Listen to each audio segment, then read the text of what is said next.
think sobriety shaped my leadership in the fashion that I probably have a higher tolerance for people that have a tainted past than somebody who's not sober would. Yeah. A lot of your employees, like we've talked about, are considered second chance. You've helped them to continue to be recovering. This strategy has helped not only the individual, but your company. People that are drug seekers and alcoholics, they have an amazing ability to get and find what they want, even when they don't have any money.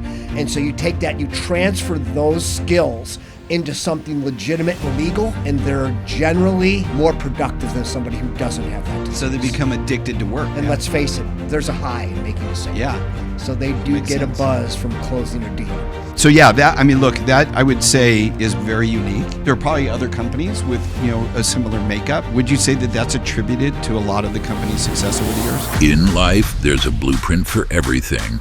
There's no need to start over. Hear from industry leaders, those at the top of their fitness journey, and real estate gurus. They tell you exactly how they did it. All you have to do is listen, learn, and execute. This is The Blueprint with Brad Rice. All right, everybody, we're back to another edition of The Blueprint. And today I welcome a longtime friend to the podcast, Rick Roussin. And Rick's got a really impressive story I want to share with you. It's really interesting. I think you're really going to like this too, because it starts with him founding his company called Coast to Coast Computer Products in 1986. But he did it out of a home he was renting in the bedroom, and he literally did it with a $2,500 investment. And he has built this powerhouse company from the ground up into a national organization that does, and I'm probably falling short here, but at least $55 million in annual revenue. It's probably more than that now. And his strategy, though, for growth is really unique. And I think you guys are going to like this. We're going to talk a bit about it. But many of his employees are people that needed a second or a third chance. And they just needed somebody to believe in them, because prior to that, they had poor life choices. And, stay tuned for this, because I think you're really going to like it. We're going to hear how just a few years ago as well, he was thinking about some sort of an exit, but he really wanted to keep the company intact. And so he used a strategy called an ESOP, or an employee stock option plan. So we're going to get into that a bit. I think you'll find it interesting.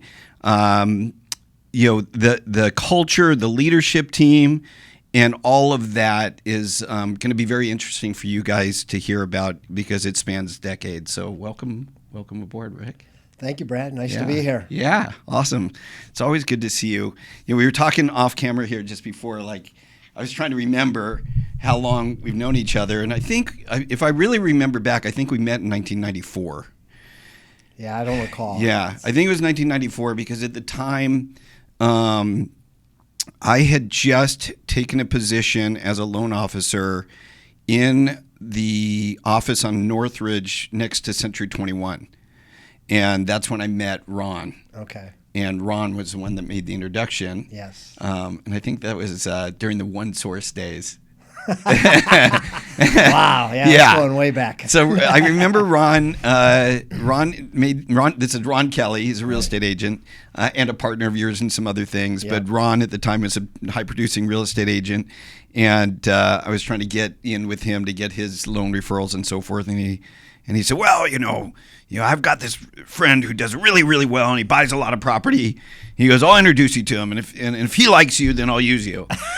Really? That's kind of how it started. I never heard that part And of then the story. he brought me over to a meeting at your office. Yeah. And then we met, and then I started doing some loans for you, and then we talked about the other stuff with the lake and all that. So we go back a long ways. Yes. But here's where I want to start.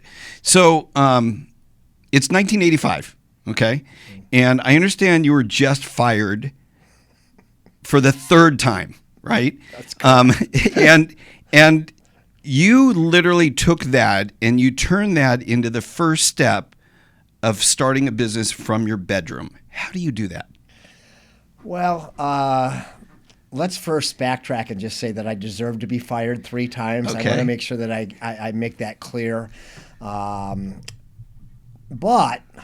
However, the reason I was fired was because I couldn't agree with management's philosophy. It wasn't because I wasn't productive. So I went to work for this company in sales, telemarketing. I worked there 3 different times from 1983 through 85. And every time I got let go, it was because I couldn't comply to their culture, which was, we're going to pay you commission only, but we're going to treat you like you're punching the clock. Okay. And I kept arguing, like, look, if I'm bringing in profit and the customers are satisfied with the work that I do for them, why can't you just leave me alone? And they just wouldn't have it. Now, was that legal at the time? Because now you can't do that. Like, if you're being paid as an independent contractor or commission only, you can't be told show up at a certain time, come to these meetings, and do that sort of thing. So was it legal at that I don't time? think it was legal. Okay, all right, they were just doing yeah. it. And I had while I was there, I think sometimes I was a W-2, sometimes I was a 1099. Okay. But even as a W-2, I don't want to be micromanaged when my job is to bring sales in. And I do it ethically, and the customers are happy.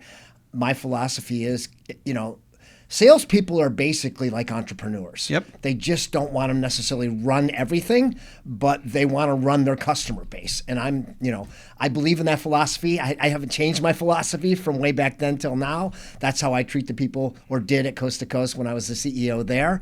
And it turned out it worked pretty well, actually. Yeah, it turned out it worked really well. So to be clear also, because I didn't say this at the beginning, so Coast to Coast Computer Products is about reusables. Right, so it's ink and toner cartridges for the most part. There's probably some other things as well. Yeah, well, it's not just, yes, it's mostly consumer products, consumable products. But we're also now, we've broadened our horizons a lot into the hardware and many other things. Anything related to a data center, basically, we will supply now, all IT-related type of services and products. But our bread and butter is, and always has been, at least up until now, ink and toner. Okay. All right, so and to go back to those days, we're in the mid '80s, and you're selling those reusable, the ink and the toners. Yeah, right? There was no ink and toner yet. It was all ribbons back then. Oh, it was ribbons. Yeah. Okay. All the printers that were in the marketplace at that point all used some kind of a ribbon. The first toner cartridge, I think, came out in about 1988, so I was already in business a couple of years when those first came out. Shoot, I wouldn't even have thought of that. 'Cause, yeah, that makes sense, though, because we weren't, like, even in, I'm thinking back to when I started in business was in, like, 90, what was it? I started in the mortgage business in 93, and I still had, like, a monochrome computer, and we were using DOS-based programs, so that totally makes sense. Yeah. Well, so let me answer your question, because I didn't really answer it. So how did I do that? We're going to circle back. What I knew how to do was make sales. That's about all I knew how to do, by the way. And so I started the company with no clue how to do anything else. I knew I could make sales, though. So I felt like, well, I'm going to kind of just put the cart in front of the horse, and I'm going to make sales, and then I'll figure out what to do with them after I get them. Yeah. Well, but to make a real point of that, I think people or entrepreneurs forget that businesses are based on sales. And so they get really wrapped up in building a product or, the process or, the way you communicate with things. But at the root, if you don't have sales, you don't have a company. Agreed. And so you actually start, without knowing it, you started with the right thing. So you were a salesperson. Yes. You were probably top salesperson, but you got fired. No, I wasn't top. I wasn't there long enough to ever be a top salesperson, but I was a very productive salesperson. Okay. I think I would have gone to the top if I would have probably stayed there. But, every time I got fired, I had to start over. So it was really difficult. But that gave me a special heart for the job people do at Coast to Coast Computer Products, because opening a database is the most difficult part. Once you have that database, as long as you don't leave, get fired, or whatever, then it's basically maintaining that database, continuing to add. So because you have natural attrition, you're going to lose customers. But it's never like it is for the first 6 months to the year. First 6 months to a year is just a real grind. It's a grind. 200, 250 calls a day. Oh, that's what you were making. Yeah, and they still do nowadays. But are you using a dialer for that, or you were just Fingers. Just touching. Yeah. Okay. I mean, back then it was more rotary, like 100 was it? calls a day because you got to people. I mean, back in the day, there was no voicemail. Answered, yeah. So, you might not get to the buyer, but you still talk to a live person, which was good because you could gather a lot of information from their assistant or even the receptionist. So, it's a little more difficult now. However, you don't use as much time on each call because obviously if you go directly to voicemail, you either do or don't leave a message depending on your philosophy, and you're on to the next call. Yeah. That's interesting. So, again, one of those things you don't think about. So going back to that day, people really didn't push you to voicemail. Obviously, we didn't have mobile phones too. And so you're calling people at their office, and there's usually somebody that'll pick up at that office. And so that makes sense. They had to. They didn't have. There was no other way to leave a message. Yeah. I mean, that was back in the day when they were handwriting messages on a piece of paper and leaving it on the person's desk. That's a really good point. I'm actually going to skip around a little bit because it's something I wanted to talk to you about. So you've had this philosophy of always having a live person answer the call and customer service being live that you've kept in the company all these years. Yes. Why is that? I think first of all, I get really frustrated when I call any place that I need customer service at and I have to talk to a machine or a robot or somebody overseas that doesn't speak my language. It drives me crazy. Yeah. And so when I founded Coast to Coast, one of my commitments was I'm never going to be that guy. I don't care how big we get. We're not going to look to save a little bit of money and put a operator that's not a human being in place. And interestingly enough, as you know, my receptionist has been with me about 35 of my 40 years. Yep. She's still there. She's a staple of the company. She is. All of our customers know her and love her. Everybody who visits us in person knows her and loves her. And so obviously it was the right choice to have a live human being pick up the phone every day. And also the other part of that is they have a dedicated rep. So they have a relationship manager who knows every single thing that's going on. Now, obviously, those people have support, and they have other people that have to get involved depending on what is going on with the particular account. But they have one dedicated person that they never have to explain the same thing to over and over again, which is also a big pet peeve of mine. You call, you get somebody on the phone, you tell them the whole story of what's going on. They say, oh, okay, hold on, let me transfer you. The next person says, how can I help you? Well, what do you mean by that? Do I have to tell you everything again. I just got done telling the other person? So I can't stand that. And, so that was the reason is that we want them to have that personal experience. And this was before the internet was invented. And when the internet came out, I got a lot of my friends that were telling me if you don't change to an internet-based company, you're going to be out of business. Funny thing is, most of them are gone, and I'm still here. That's classic. No, what you're saying is spot on.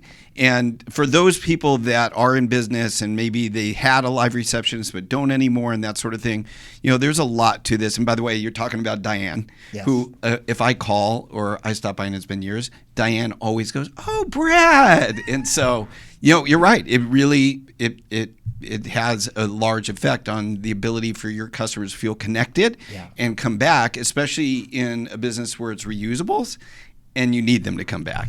Well, the funny thing is, people that have my direct dial number still call the main number because they want to hear that. That's funny. That's great. I believe it. You're definitely not making that up. So do you remember then back in those days? So you got fired. You're like, I'll just start my own company. I don't have to answer to anybody. And you just started making calls. But let's go to the actual mechanics of that because. You had to have suppliers, right? You had to, if you're going to sell it, you have to have somebody do the fulfillment. Yes. Was it drop shipping? How did you do that? And then do you remember your first big customer that you landed? So it was definitely drop shipping. The model then is the same model now. It's called sell, buy, not buy, sell. We don't inventory. Therefore, we never get stuck with product. Yep. And I don't recall my first big customer. And the reason we don't really have a lot of big customers. I'm kind of a banker's dream when it comes to a line of credit because I don't have heavy customer concentration. Yeah. I mean, we currently have about, I think, 32,000 active accounts. but Wow. nobody that even represents more than 1 or 2% of our agent. But at some point you had some, because I remember, I think it was pre-COVID, that you did have some big accounts, and there was a little bit of fear through COVID that you would lose some of these big accounts, right? Probably the federal government. I mean, Okay. the biggest account we've ever serviced has been the federal government. All right. And did that drop off over? It did. Okay. Yeah. Well, for one thing, they put mandatory COVID vaccinations in place so they won't do business with you, and I wasn't willing to implement that in the organization. Okay. Yeah, that makes sense. Okay. So you don't remember the first big customer, but you have to remember the point at which you decided, I've made enough sales, now I need to hire people. What was that transition like? It actually wasn't like that at all. Okay. I had a couple of people who came to me who said they wanted to come to work for me, and I said, I work out of my bedroom and I don't have any money. So, if you want to work at the kitchen table, you can work, and I can't pay you. I mean, Okay. I can pay you commission when I get paid, not like when you write the order. And I had 2 people. Before I moved into my first office, I had 2 people working inside of my house. One was working at a folding, a card table that the legs fold up on. And I was in one of the bedrooms at a desk that I got for free out of the Recycler, if you Of course, I remember the that Recycler. magazine. Yep. And the other one, I think, was sitting at another desk somewhere in the living room. That's amazing. I never knew that. So are those people still with you? They are not. They're both passed away, actually, Oh, wow. unfortunately. Okay. Well, it was a long time ago. Yes. But that's amazing. So they followed you. They probably knew you from one of the companies that you got fired from? Yes. Okay. and so they were looking for something different also. But then at that point, okay, so you got to a certain point and you were doing enough in sales that it was time to transition out of the home into some sort of workspace. Correct. How did you make that decision? At what point did you decide it was time? I'd say if you're considering joining the AmeriFund team, it's a really good idea. We as processors at AmeriFund Home Loans support the loan officers in every aspect of the loan once it comes into processing because we want them out there marketing themselves and originating more loans and supporting more borrowers. Competitive commission plans are a given, and powerful technology is expected, but what truly sets us apart is our culture. We've built a solid support system for our loan officers. If you're interested in joining the AmeriFund team, go to amerifund.com/careers. It was about 9 months in that, it was kind of uncomfortable, first of all, having these people in my house all the time. And I just felt the need, like, okay. And I mean, it started to be like, okay, I think I'm onto something here. You know what I mean? I started to have a little more vision because in the beginning, quite frankly, I just wanted to do it for myself. I wasn't really thinking about building a business when I first started doing it. I was really more into survival mode in the beginning, in the freedom mode of not having to be told what to do, but be able to make a living. Okay. And then later it transitioned into, maybe I'm onto something here. And so I should probably get an office. And so I moved back to the Valley. I was living on the west side at the time, and I got a little office over in Van Nuys. It was a total dump. I think we used carpeted. We had these green shag and gold shag dividers that I think I also got for free between the few desks that we got set up in that first office. And no lie, there was a courtyard in the building, because I think it was an old apartment building that had a fountain Converted? where bums used to be bathing when I would come to the office in the morning. Wow. So it wasn't exactly a Class A building, if you know what I mean. But that's how you wound up in Van Nuys to begin with, is you found this little, because then your first big office was in Van Nuys too, wasn't it? Yeah, we moved when we left that office with the courtyard where the bums used to hang out to take baths. We moved to and we thought it was great. We moved into this second story office space also on Van Nuys Boulevard above a laundromat, but it was a huge upgrade from where we came from originally. Okay, so I mean, for people that are like building a business, right? And a lot of people I think do start that way, where they're the salesperson. And I see this even in the mortgage business, where you've got kind of a top salesperson that then says, okay, well, I don't want to give up a piece of my commission anymore. I want to start my own thing. And they don't realize all the other things they have to do to do that. And it gets pretty complex. But along the way, you have to make these decisions because you've grown a very big company. How many employees do you have now? I think about 200. Okay, around 200 employees. And I think at some point you've had more than that. Yes. And so building that, there's a lot of decisions along the way. When do you do this? How much, should you have in reserves? What should your cash flow look like? So how do you start making those decisions early in your career to decide, okay, it's time to spend more money on rent and take it on a bigger space? Were you busting at the seams, and then it just made sense? You had more people in the office than you could handle, and you just had to get a bigger space, or did you do it kind of with the premonition that you would be able to grow? I think it was a combination.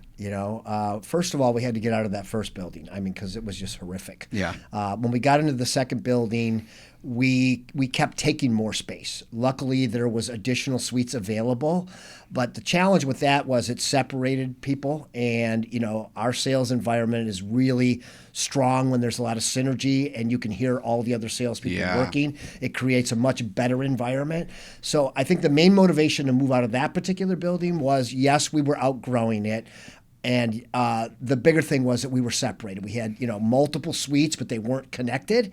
And so we weren't really getting the synergy and the energy that we could get moving into a bigger building. So the next step we went to, we were able to create a sales floor where everybody was together in the beginning. Then I ended up going to the second floor on that building. So I created the same problem there where it was all separated until 2007, when a good friend of mine had a building for sale and said, you should come and look, move your business to Simi Valley.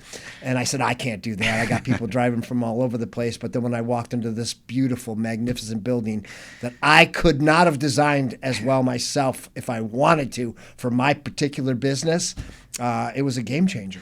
Yeah, well, I had to return the favor on that one. So Rick's talking about the building that I sold him. And it was not an easy sell to you, but your employees were the ones that were like, hey, I'll do this. So I had every single one of them drive there.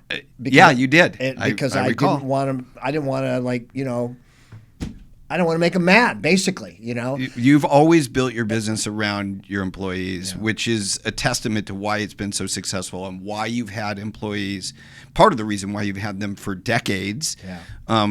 But I'm going to circle that back to that for a minute, because one of the things that you mentioned I think is really profound is the energy that takes place in a sales office when everybody's together.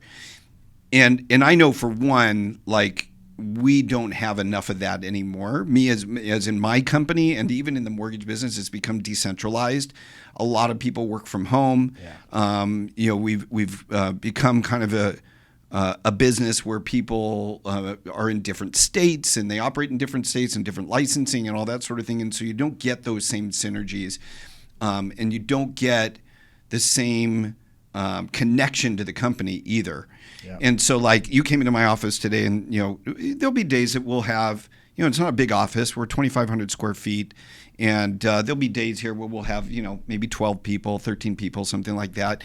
Feels a lot different on the days where there's only 6 or 7. Right. And so let's talk about that for just a minute, because you do have this big sales floor, and there's energy in there, and it feeds on itself. When you had it separated, and there were people that were, like you said, upstairs and downstairs or in separate offices, were the sales as robust? Well, I think that's a great question. I don't know. I would say yes, because each area had its own energy. I mean, people weren't isolated. Okay. But they weren't necessarily I don't know how to put this. If you're in a big stadium with 50,000 people, the kind of energy that can be created in that, right? Versus if you're at a game with 5 people. Yeah. And so even though they were never alone, it wasn't the same.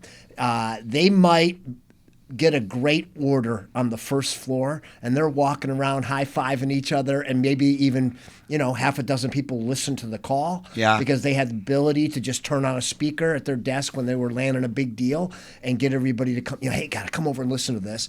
And so celebration and all that, and the people on the second floor had no idea what was going on. Yeah. So it definitely is not as good when you're separated from the mothership, I call it. Yeah. But we have a lot of the same thing you were talking about now. We have 50 or 60 people who work from home. They've left California, whatever the case may be. And, some of them do fine and well. Others don't do so well when they're on their own. Yeah, probably the percentage is a lot lower. And you didn't used to do that. Because I remember there was a time where like there was only one person you had that was remote. Yeah, and well, I know who it was. COVID obviously created a lot of work at home type of things.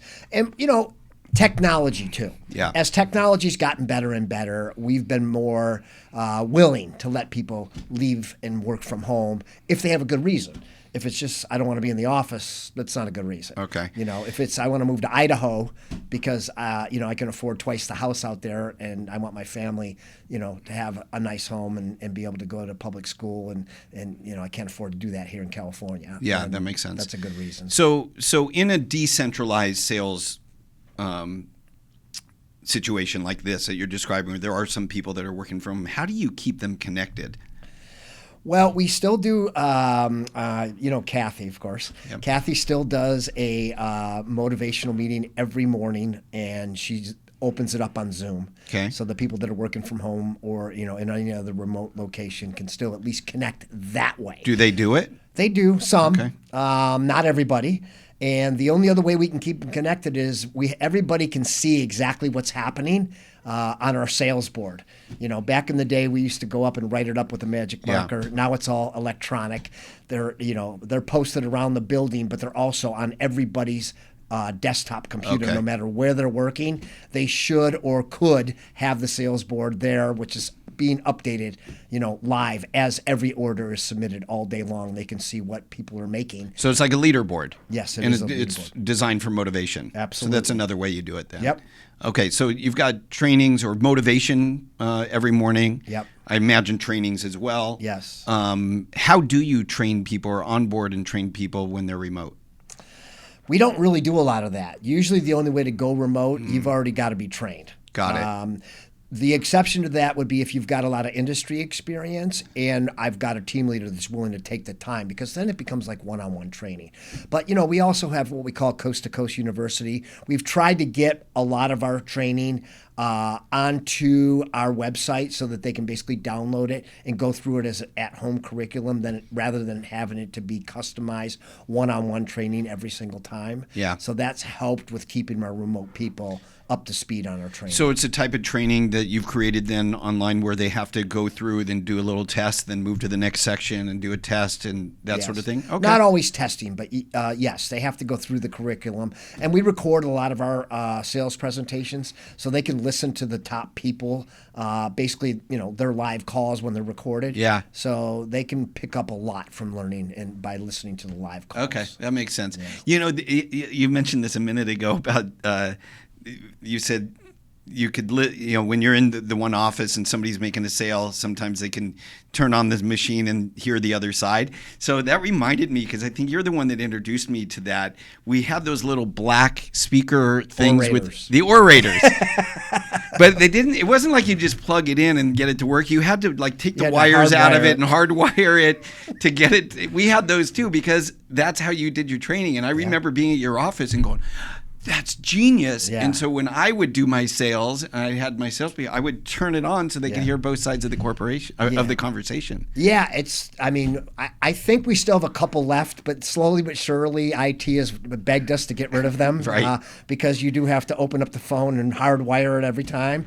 And so, unfortunately, we don't have that very much anymore. Yeah. We do have good technology, though. Now we have Call Listen and Call Whisper, which is also really cool. But it doesn't give you the ability to have a group.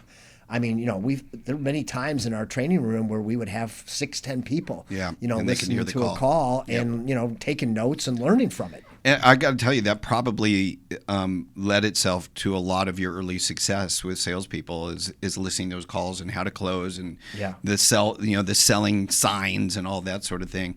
So you said you got about 36,000 customers. I think right now it's about 32,000 active customers. Okay. Yeah. Where do you use a CRM? We do. It's custom. Okay. You built it. Home built. Yep. Was it built on a platform like Salesforce? No, it back in the day was built on SQL Server. Oh, you literally built it. Yeah. Okay. From scratch. That's got a lot of value. Yeah, I mean, we basically had so many custom things. We went through multiple companies that failed at building us something, starting with a basic platform and trying to add on to it. And I think it was the third company that basically failed. They actually closed up, and their chief programmer came to me and said, I can do what you're looking for. And he said to me, I got to start over, though. I was like devastated. I was like, you got to be kidding me, because we were like a month or two from what we thought was going to be going live. And once he left them and he came over and he really saw what we did, he said, what they were doing for you was not going to be what you want. Okay. I can give you what you want, but it's gonna have to start from scratch. Yeah, it's funny. I didn't realize that's how you brought him aboard, was through that. And maybe I remember from before, but I'd forgotten.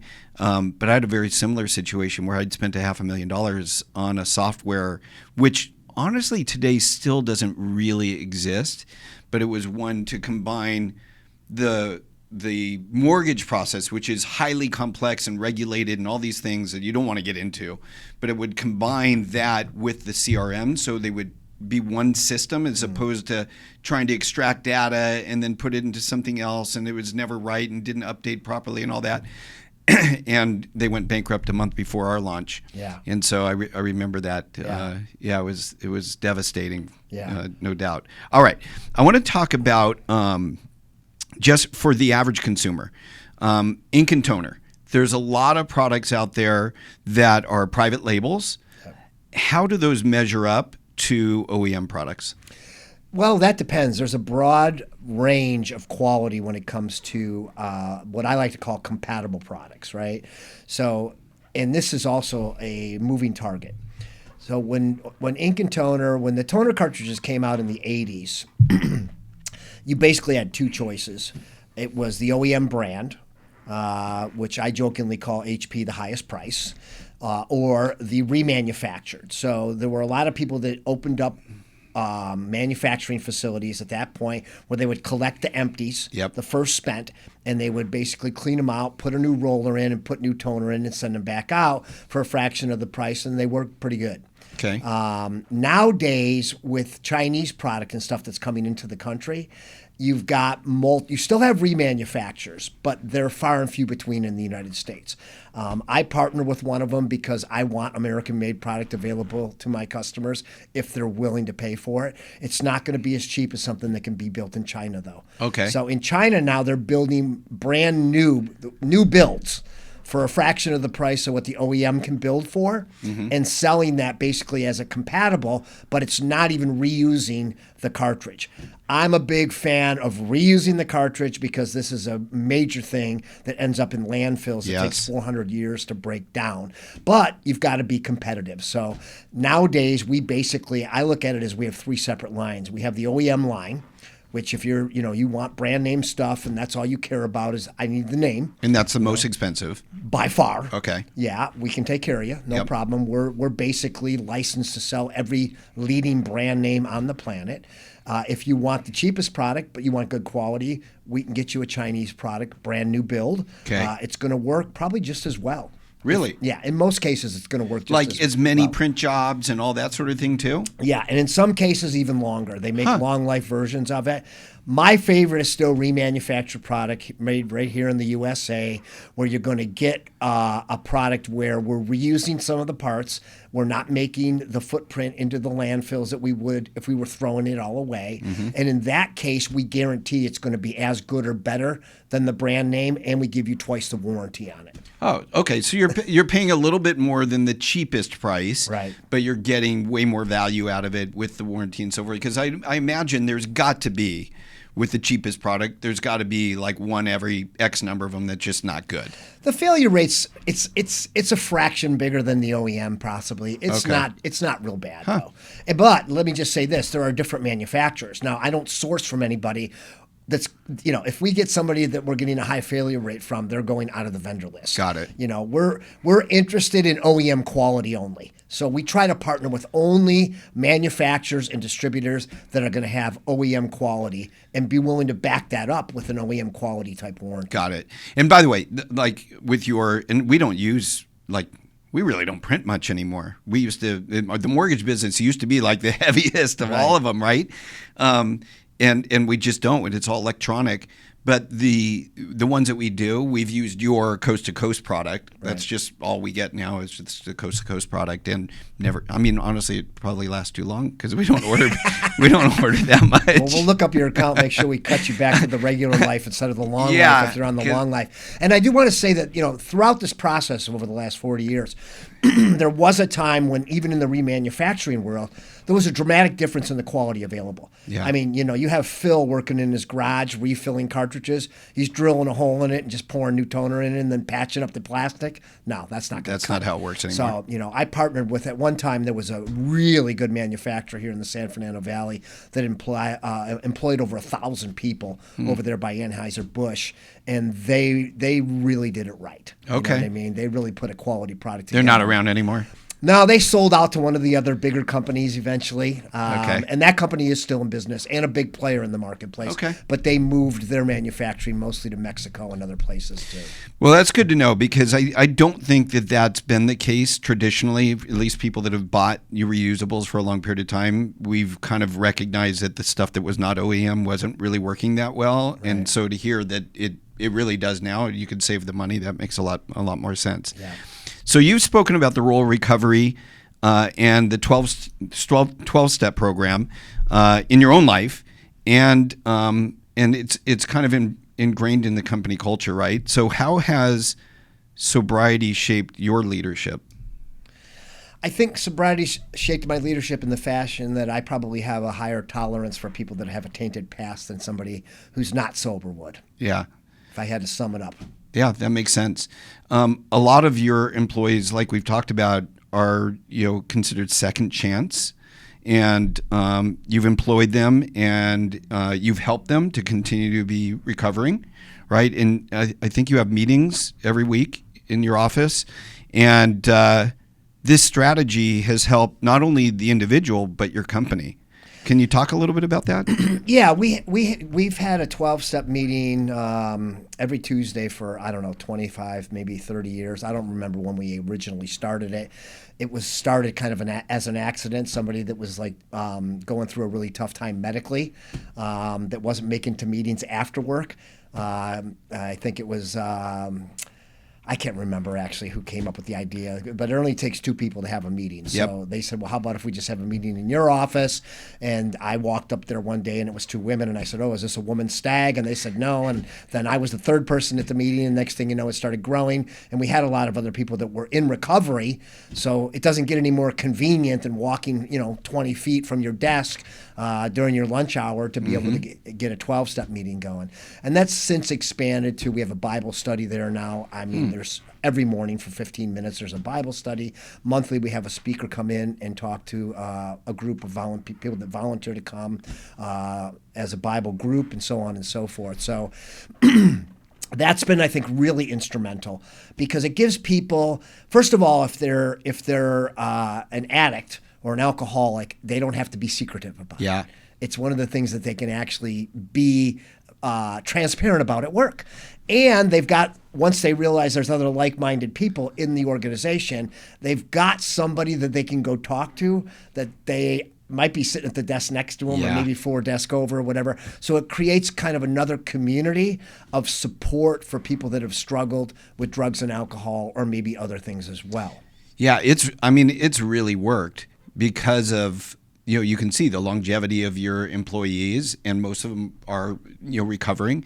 I remember, so going back to what you said about, when you moved the office, and yes, you made sure that all the employees were happy with the driver. At least the key employees were coming from the furthest. And I remember that because I was there at the office in this big open building that I had just cleared out. And I'm like, oh, I hope these people like this place. And they did. And so I remember, though, shortly after that, after you moved in and all that I had shown up to visit with you, and there was a meeting going on in the conference room. Right. And I thought, how cool is that? And people were really, like, I could see people hugging each other, and like it was just really impactful. Yeah. Has it grown beyond that? It was a big conference room, but has it grown beyond that into kind of the cafeteria area? No, it's still in the conference room. There's a lot of people who don't necessarily want to go to a meeting at work either. because they don't maybe really want to share the kind of things that they would share at a meeting outside of work. So it varies on how many people attend. But between the conference table, and we line the walls behind the conference table with additional chairs. So there could be as little as 8 people and maybe as many as 30 in there on any given Tuesday. Yeah, that's pretty awesome. So yeah, that I would say is very unique. There are probably other companies with a similar makeup, but would you say that that's attributed to a lot of the company's success over the years? I think it has, because it's a lot of people who come to work at Coast to Coast hear about Coast to Coast from other people that may be speaking at a 12-step meeting, maybe even just sharing at a general group discussion at a 12-step meeting. And part of their story is usually, well, I had nothing, and then I went to work for this company, and I just bought my second home. Yes. And then, of course, there's going to be other people that are going to walk up to them afterwards and go, well, where do you work? And are you hiring? And so that's how a lot of it happened, and still happens to this day, is it's just somebody sharing their own personal story and other people hearing about it, and new people that are new to recovery. Most of them don't have a job. Yeah. And so it's an opportunity basically to look at somebody that's already got maybe some sobriety, and wow, it looks like they found a career through sobriety, and is your company hiring, and what do I have to do there? Yeah, think about it. So it's been a recruiting mechanism. Has there been any that you would say, wow, that was really not a good hire? Absolutely. Okay. Yes, when you hire people with a tainted past, you are definitely playing a little bit of roulette, no doubt about it. If a person stays sober, chances are real good they're going to be a really good employee. Yeah. But not everybody stays sober. What's the percentage, would you say? I have no Just based idea. on your company experience. I don't know. Back in when I was new in the program, people used to tell me, look to your right, look to your left. Only one of you 3 is going to be left here 5 for 10 years from now. So I don't really know what the ratios are. We've definitely lost people to, going back out and losing their sobriety. We've lost people to overdoses. It happens. So risk versus reward. I can say this, though. I wouldn't change a thing. Yeah. Even though some of these things that we went through with certain people was extremely painful, the pleasure of all the people that didn't create any pain way outweighs it. And the other thing is, when you take somebody who's down and out, right, and you give them a hand and you lift them back up and you teach them a skill that they can make a 6-figure income in. Yeah. They're usually pretty darn loyal to you after something like that. Additionally, it's been my experience, and this is just my personal professional opinion, people that are drug seekers and alcoholics, they have an amazing ability to get and find what they want, even when they don't have any money. And so you take that, you transfer those skills into something legitimate and legal, and they're generally more productive than somebody who doesn't have that disease. So they become addicted to work. They become addicted to work. And let's face it, making a sale and money there's a high in making a sale. Yeah. So they do get a buzz from closing a deal. Yeah, that totally makes sense. And so, I think if you're a founder out there, if you're somebody who's gone through it yourself and you're recovering, and you're looking to grow your company, this could be a perfect template for you to find like-minded people that are looking for somewhere to shift their energy and be addicted to something positive. Absolutely. Right? And that's what you did. Without even knowing it, that's what you did. Yeah, it wasn't the plan. It was God's plan. It wasn't Rick's plan, but it came to fruition. Yep. All right. In a time when everyone is leveraging technology and AI, you've stayed committed to what we talked about with this personal service and live. But how difficult is that to have live reps and live receptionists in a technology and kind of digital first world? Are you a tech investor looking to shape the future of real estate? HomePie is the #1 for sale by owner marketplace, and we are revolutionizing the way homes are bought and sold. I'd love to hear from you. Just email invest@homepie.com and let's chat. Now back to the show.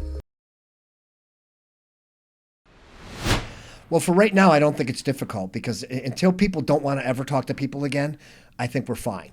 You cannot replace human relationships with machines and AI. But do you have people ordering online as well without talking to somebody? The funny thing is, we went to an online platform over 20 years ago. Okay. So it's available to every one of our customers. Nobody uses it. Really? So No. that's a surprise. In an Amazon world, Yeah. right, where 2 clicks and it shows up at your doorstep, Yeah. nobody's using yours. Or very 1%, few. 1 or 2%. That's wild. Yeah, and we use. By the way, we would use it as a reason to call. So even if they do click an order through, we're going to follow it up with a phone call, and we're going to upsell, and we're going to have a conversation, because there's things they don't know about that a website is not necessarily. Certainly, a website like Amazon is not going to teach them. Yeah. You go on Amazon if you know exactly what you want, you can buy it and click it and get it. But good luck if you want to get a question answered about maybe something that went wrong with that particular product. Yeah. So I believe that our customers, and listen, there's different strokes for different folks. We're catering to people who want personal touch. Yeah. Who want a relationship with Well, somebody. and that's a lot of people that want that personal touch. More so now than ever, obviously. Yeah, obviously. It's harder to find. 32,000 customers. Yes. All right. So in a company with 230 employees, give me an idea of what the biggest challenge was to scaling to that level, meaning that there are a lot of companies that will grow, but then they'll shrink and they'll grow and they'll shrink. And you've got kind of this cyclical side to the business. I think for you over the years, the biggest cycle probably was COVID, right? Yeah. And was every other year a growth year for you? Almost. Prior to COVID, I think, let's see, COVID hit in 2020. I think prior to 2020, we grew every year but 1 or 2. Okay. Yeah. So we were pretty much on a major growth trajectory. Since COVID, we've been fighting to get back to where we were in 2019. But your numbers are pretty darn accurate, actually, even though you haven't asked in a long time. Yeah. You know, we're right around that 55 million right now. Okay. We had hit 65 million before COVID, though. Yeah. It was our best year. Wow. Yeah. That's a lot of business for, reusables. Yeah. And I know you're doing products now too, but still that's a lot of business when you're talking about, $100 at a time. Right. Okay. So nothing you can think of that was like the biggest challenge of that growth? I think in my business anyway, the challenge is finding good people, not only on the sales side, which is difficult, but also on the administrative side. So, just being able to keep good people, which we've had a good core now for a very long time, which is wonderful. But I think that's the biggest challenge with any business, is really just recruiting, training, and finding the right people. And nowadays, people don't stay in jobs. Yeah. So, they change a lot. And I'm so grateful, as you mentioned earlier, we have a lot of really long-time employees. And I attribute that to the way they're treated and the culture, the community that we've created there, and the personal growth and development that we basically shove down their throat. We want everybody to become a better human being that works there. And, my goal is, whether you're there a year, 5 years, 10 years, or 15 years, or a lifetime, you leave a lot better human being than you were when you came through those doors. Yeah, I think you can say that with a lot of those folks. Yeah. So with 230 employees, and not all of them are under one roof, right? You said about 60 are remote. Do you remember everybody's name? No. Okay. You're being honest. Can't remember everybody's name. Yeah. And so when you're doing your events for the company, or your holiday events and things of that nature, how difficult is it for you when you run into somebody and you can't think of their name? Honesty is the best policy. Yeah. It's embarrassing, but I'm willing to ask if I can't remember. Okay. And then the other thing is, I'm not necessarily as involved as I used to be, so that makes me less likely to know everybody's name as well. Now, the funny thing is, I know everybody's name who comes to the AA meeting, because I still go to that every week. There you go. So if you want to get to know Rick really intimately, you just got to develop alcoholism or drug addiction and then go to that meeting, and we'll have a relationship. Well, there you have it. That's what you got to do. Solid advice, Rick. It was a joke. All right. Well, that's a nice transition, though. So So talking about that, how you've kind of, grown out of that role of, you're not leading the company every day. So there's several ways that founders kind of look to have an exit from a company. You've built this company over decades and it's super successful. But why was it important for you to transition coast to coast to a 100% employee-owned company through an ESOP, which is an employee's stock option plan, instead of pursuing, say, a traditional exit like a sale or an IPO? My advice for someone selling their home: number 1, do it yourself and save. Number 2, use HomePie. HomePie makes it easy to buy or sell without an agent. I can list a home in minutes and start receiving offers right away from buyers. When we discovered that we didn't have to lose $40,000 in agent commission just to upsize to a larger home, it was an obvious choice. List your home for free at homepie.com. Keep your piece of the pie. Well, first of all, it's employee stock ownership plan. I'm sorry. That's okay. Just in case anybody wants to, look it up and says, hey, what were they? What's not an okay, option good. plan? Ownership. So it's 100%, employee stock ownership plan. And so the reason I went that route, first of all, I was lucky enough to find it. It's not really something that is on the radar, I think, for a lot of business owners. For sure not. So I was lucky enough to find it. It started as a flyer, believe it or not. It was a marketing piece that came to me, was the first time I saw ESOP. Okay. And I wasn't in the exit strategy mindset at that time, so I really didn't give it its due. But at least it had left a mark. Like, okay, I'll look into that when the time comes. And what I had done over, I don't know, maybe a decade, I've watched a lot of other people exit businesses.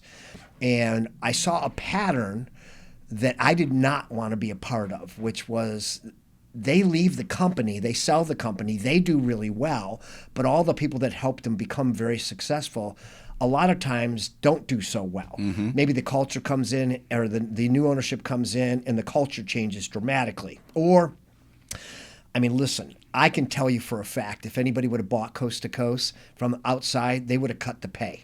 Yeah.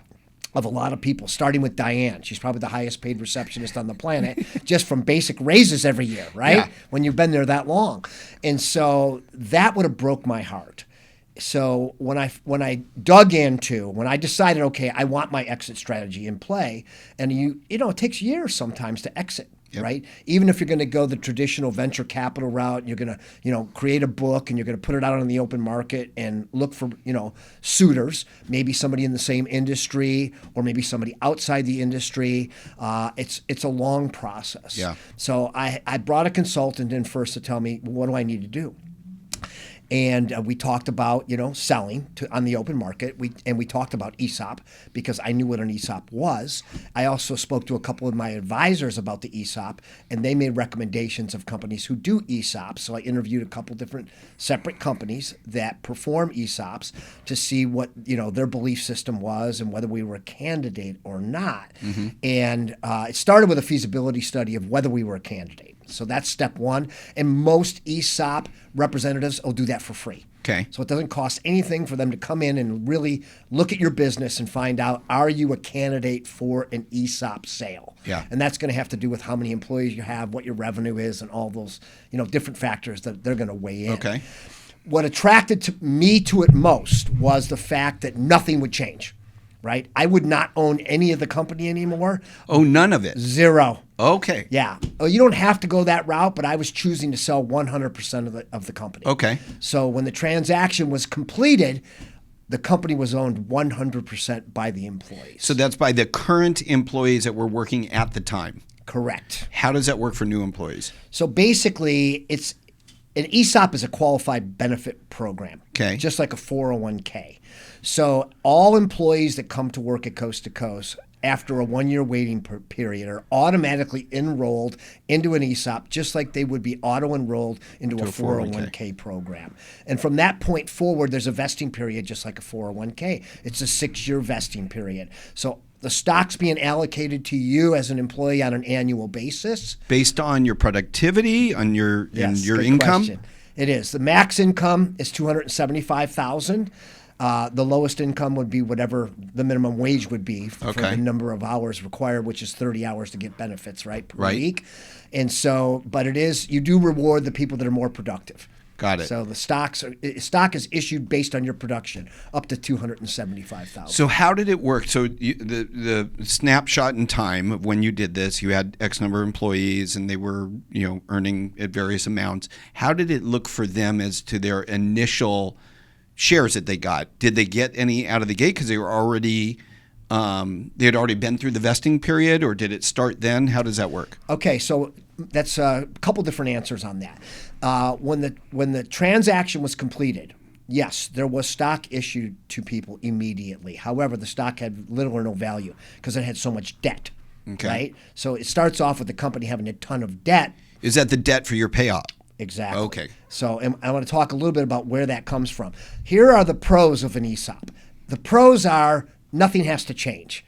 The people that helped you become who you are as far as your business success aren't going to experience any change in culture, leadership, or anything like that unless you choose to have that happen. Okay.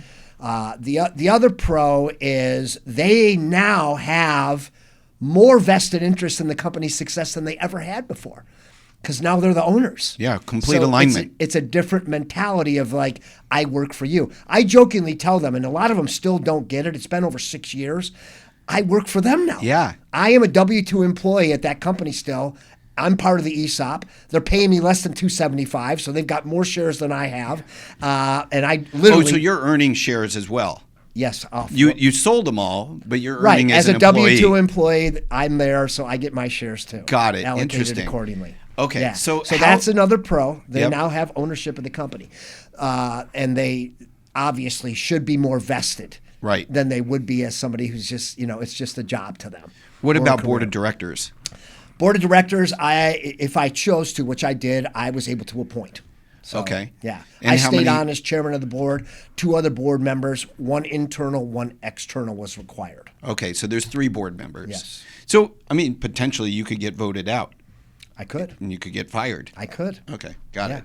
But let me finish because I didn't finish. Please. So the negative, let me just talk about the negative. What is the negative to doing an ESOP? You're not going to get all your money up front.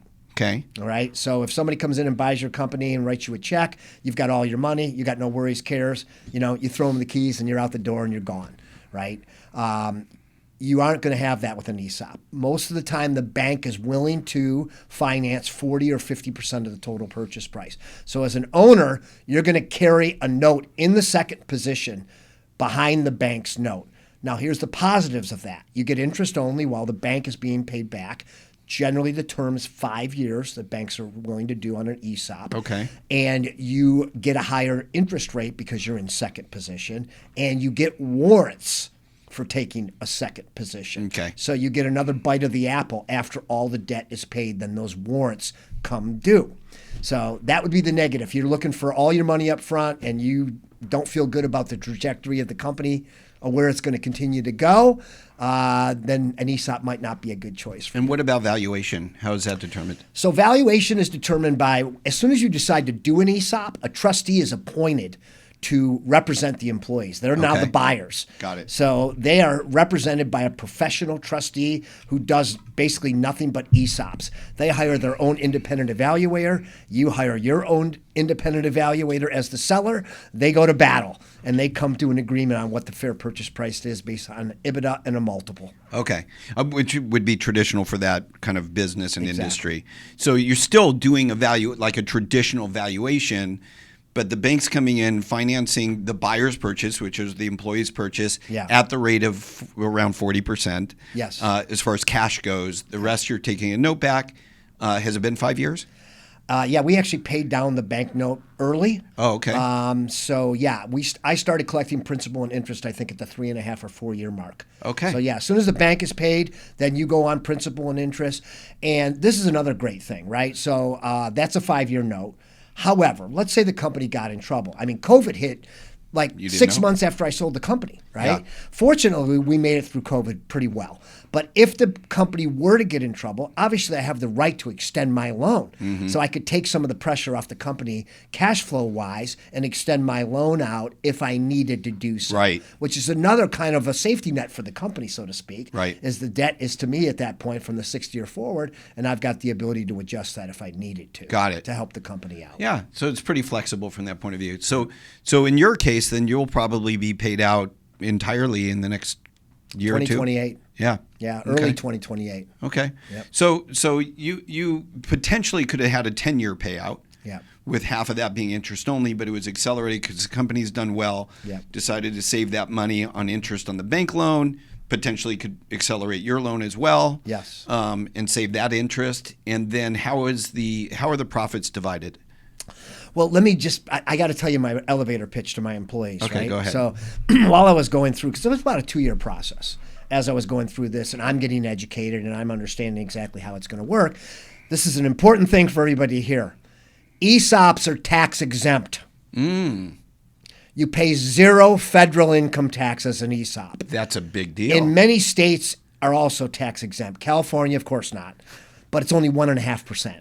Oh, so that's a state tax on it? That's the Is state 1.5? tax. Okay. So my elevator pitch to my employees was, Brad, if you worked for me, I'd say I might bump into you at the water cooler. Hey, Brad, what do you think about this? I'm going to sell you and all the other employees the company. I'm going to get a bank to put up the money.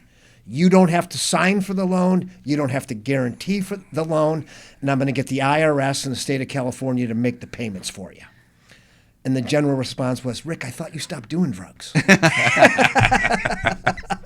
But that's truly what it is. Okay. I mean, that's the only way the cash flow will make sense is to stop paying income tax, which, of course, in California, between federal and state tax, high earners and companies pay over 50% Sure. tax. So freeing up all that tax money is what services the debt to the bank and the seller. So you, as the seller, don't pay the federal tax and only pay 1.5 for No, as the state? seller, you're going to pay capital gains tax on whatever your gain is. It has nothing to do with that. Long or short term? Long term. Well, Okay. depending on how long you've had Okay, the company. depending on what you're holding. Yeah. Okay. But the company doesn't pay income But the tax company anymore. doesn't. So is that inter perpetuity? Yes. There is a cap on that number, and I don't know what that number is off the top of my head. But even after all the debt is paid, there is still no tax to the company. Here's why. The reason this law was passed by Congress in the 70s when ESOPs were created was because you and I both know most Americans don't save enough money For retirement. and that puts a burden on the federal government, right? So they created this to help people put away more money without any effort on their own behalf. So it's kind of like a forced qualified benefit plan that doesn't cost them anything. They literally never put a dime in. That's interesting. Okay, so going back to the profit split. So let's just say, for example, some of your high income employees had gotten their initial shares. They've been continuing to earn, and they have whatever 5% of the company. Based on the end of the year and the profits that are, how does that trickle down to them? They get a distribution. Yeah, well, they get shares distributed every year.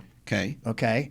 And this is, by the way, this is all automated on a website. Okay, it's tracked. It's very, very easy for them to see exactly what they've got and what it's worth. Okay. So the company is evaluated every year and will be for the life of the company by a professional third-party evaluation company, and that company sets the stock price. Okay. So the stock price adjusts every single year, which affects all the shares that you've already been allocated and all the shares that you're But it getting only sets allocated. once a year.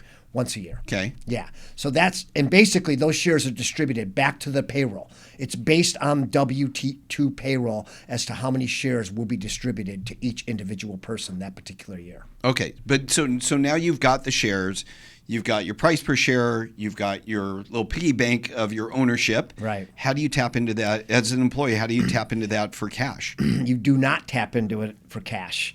That is going to go with you when you either retire, leave the company, get fired, God forbid. Can you borrow against it like a 401k? I don't think so.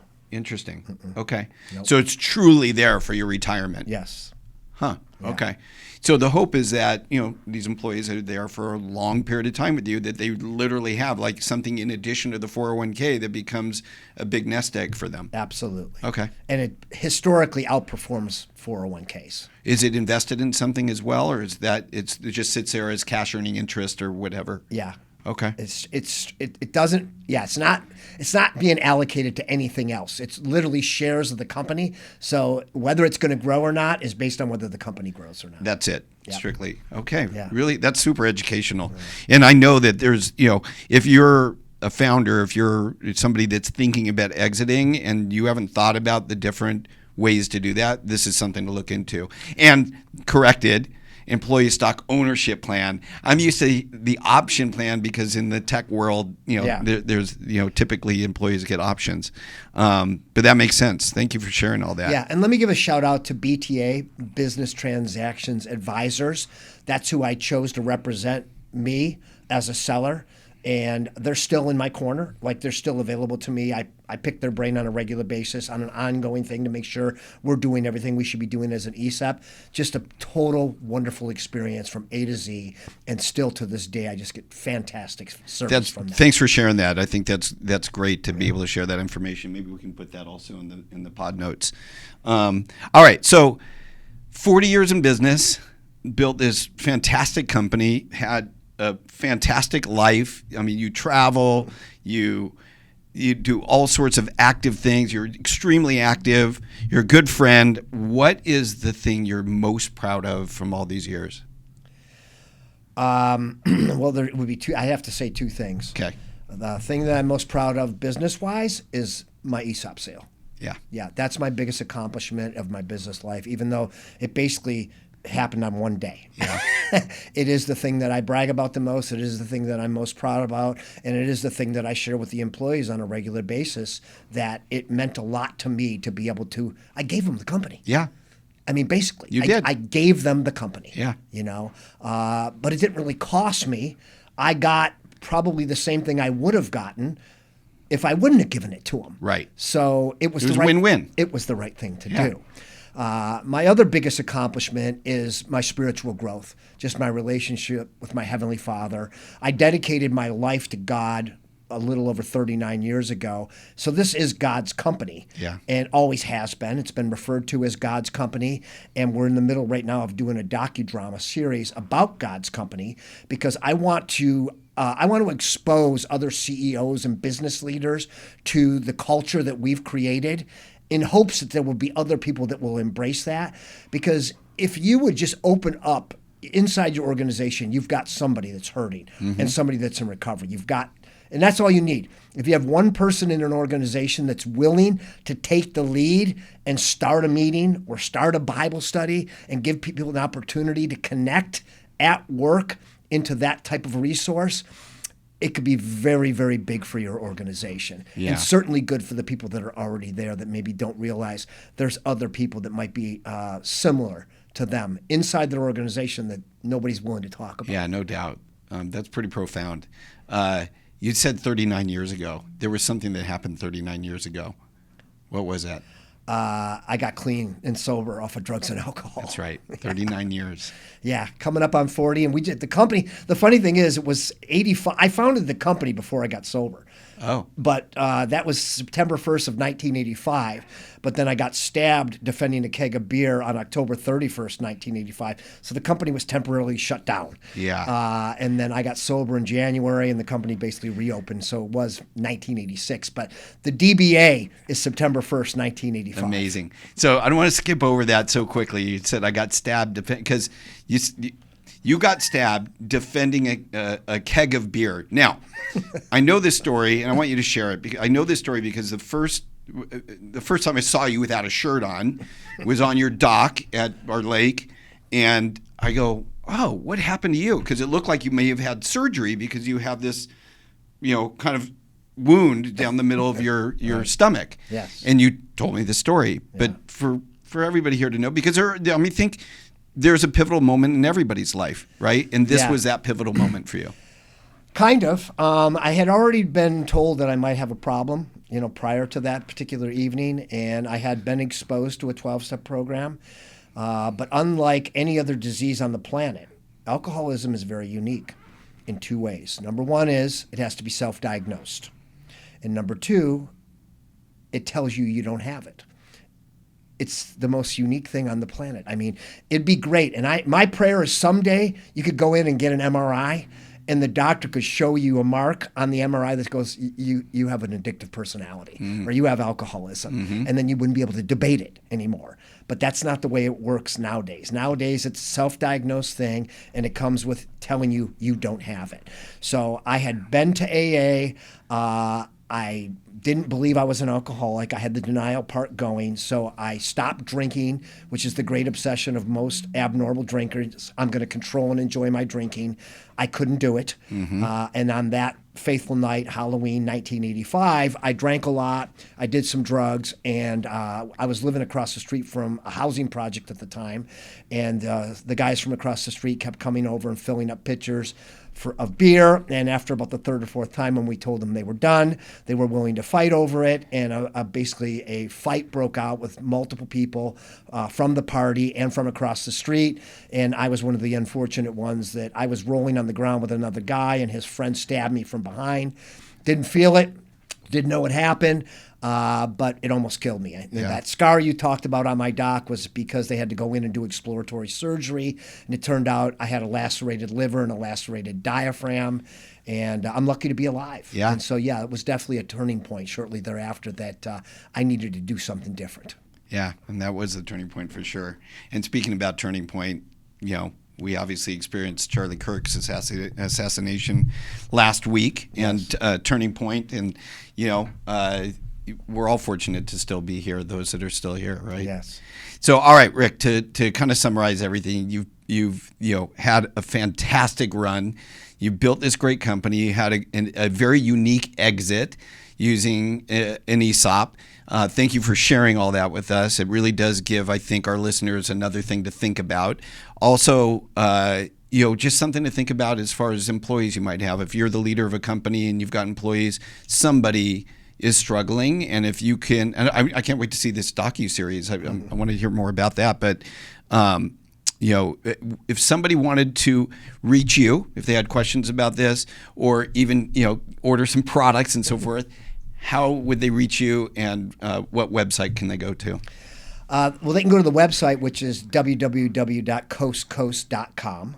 I can receive email at RRR, so RRR, at coastcoast.com. Or they can call the office if they want to hear Diane tell them what a great day it is at 805-244-9500. I'm at extension 237. And if you call that number and say hi, you'll know exactly what he's talking about. Awesome, man. Thanks for joining me today. Oh, my really pleasure. Appreciate it. Yeah. All right, guys, that was another edition of The Blueprint. Again, I told you we were going to bring you something unique today. I learned a lot. That was a lot of the questions are just because I wanted to learn about it, and I'm sure that you would too. So if you like what you heard, if we educated you, please like, share, subscribe, follow. All those things really do help. And I appreciate you listening to The Blueprint. We'll see you next time.